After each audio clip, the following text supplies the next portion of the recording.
donc Jean-Marc Semoulin, je suis co-organisateur du Salon des Solidarités. Donc on est deux collectifs à organiser cela, c'est le collectif ASA et le collectif Humanis.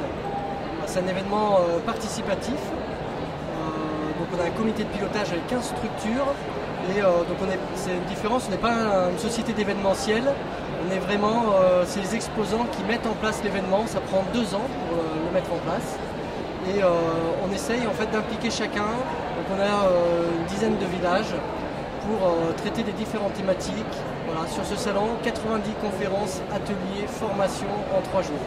Sur cette 5e édition, une des particularités, c'est qu'on a intégré un nouveau village d'interculturalité et éco-développement avec beaucoup d'associations de la diaspora qui sont présentes. Donc ça, c'est quelque chose de nouveau pour nous et de très intéressant pour permettre à des structures de pouvoir trouver des partenaires en France et d'encourager en fait les partenariats entre les ONG françaises et les ONG locales. En fait, ce village il a été conçu à partir d'une démarche tournée sur la façon de travailler de notre agence qui s'appelle l'Esprit Com et qui a pour objectif de rassembler, de mettre en avant les petites structures et les associations dans une dynamique entrepreneuriale. C'est-à-dire comment arriver à faire en sorte qu'on puisse fédérer le monde associatif principalement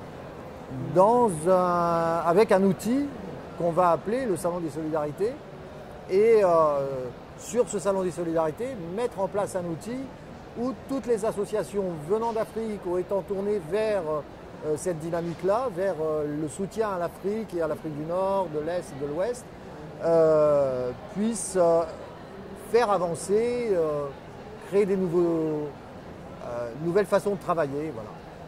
Moi, je suis ravie d'être là. C'est vrai que c'est beaucoup de travail, c'est beaucoup de fatigue, mais on sent très bien parmi les visiteurs et parmi les exposants qu'on n'est pas dans un salon comme les autres.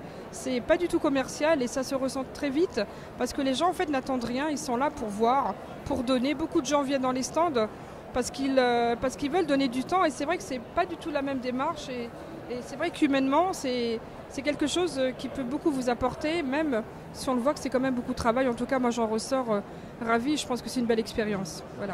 Il y a des personnes qui montent en stop et qui traversent la France pour venir. Enfin, voilà, il y a beaucoup d'intérêt très fort.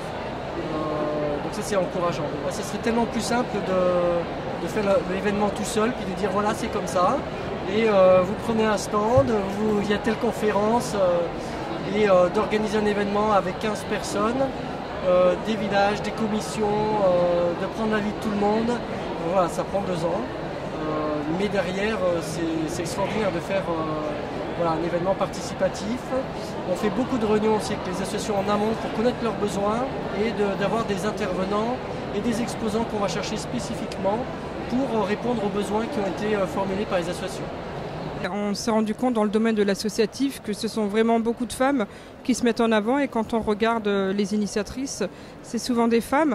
Moi je pense que c'est une bonne chose parce que ça prouve que la femme a un côté solidaire de par sa nature. Moi je pense que le défi pour les prochaines années et pour les prochains salons, c'est de professionnaliser toutes les associations parce qu'on voit très bien qu'il y a un déficit de communication, il y a un déficit de travail, comment aller chercher donc le visiteur, comment lui présenter ses produits et surtout je pense qu'il faut arrêter de faire toujours les mêmes choses.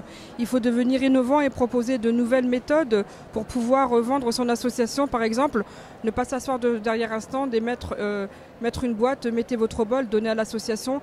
Il faut venir avec un projet qu'il faut mettre en avant. Il faut trouver en fait, je pense qu'il faut être innovant et ça va être le défi des prochains salons si on veut réellement avoir une réelle assise, une réelle visibilité sur le salon tout entier. Parce qu'on a trop bien vu sur les autres villages, ils proposent énormément de choses que nous ne proposons pas mais qu'on aurait pu faire en amont. Mais ça c'est toujours un travail, on va dire, de prospection à la base et je pense que beaucoup d'associations devraient pour les prochaines manifestations déjà se mutualiser et puis prendre les bonnes pratiques. En ce qui concerne le village, on a eu pas mal de visiteurs sur certains stands, notamment le Tchad, qui a beaucoup fait de promotion. Les gens du Tchad ont lâché leur stand pour aller faire la promotion de leur projet. Je pense qu'aussi la notion de projet est importante, c'est-à-dire que plus on a un beau projet qui est bien monté, plus on inspire la confiance. Sur certains pays, notamment la Tunisie, on considère qu'avec l'espace qui a été pris. On doit pouvoir encore bien améliorer cette dynamique.